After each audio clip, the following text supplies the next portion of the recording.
हूं। भक्ति में तुम कितना देखो, कितना बरस। फिर सब तो भक्ति में एक जैसे नहीं रहते हैं, कोई कम कोई ज्यादा। तो फिर शुरुआत से फिर किसने भक्ति जास्ती की होगी, वो भी बताते हैं।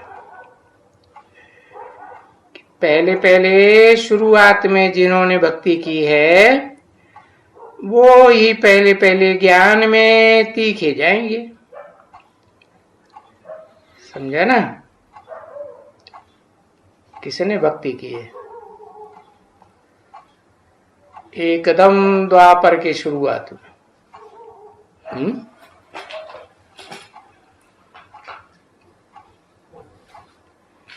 अरे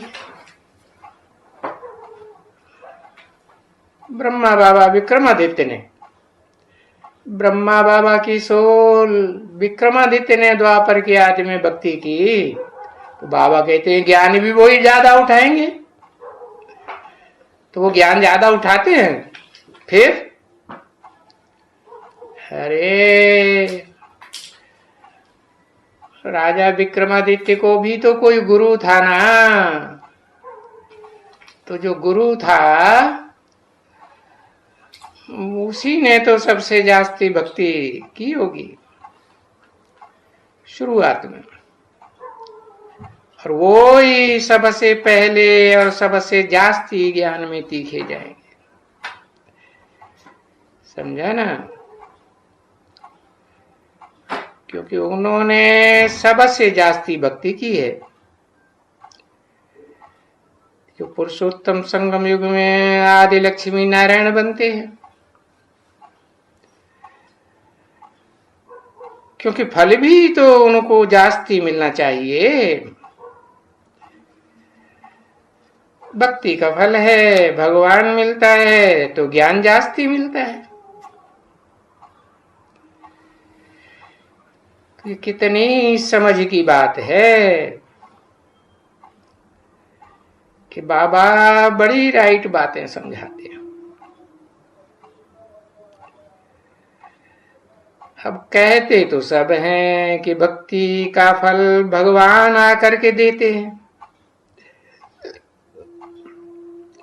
अभी भगवान तो आकर के ज्ञान का सागर है, तो ज्ञान के द्वारा ही फल देंगे।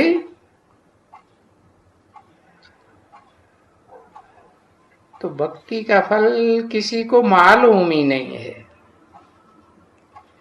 कि भक्ति का फल क्या है। तो भक्ति के फल से ज्ञान मिलता है, और ज्ञान होने से जितना जास्ती ज्ञान उतने ऊंचे देवता, उतने ऊंचे स्वर्ग का भागी बनते हैं।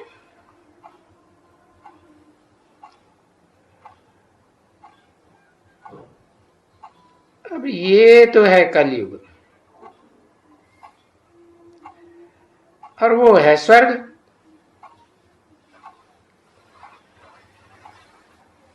तो फल फिर काहे का देते हैं?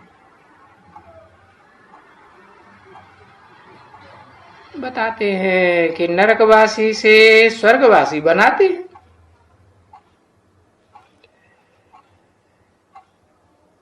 ये फल देते हैं,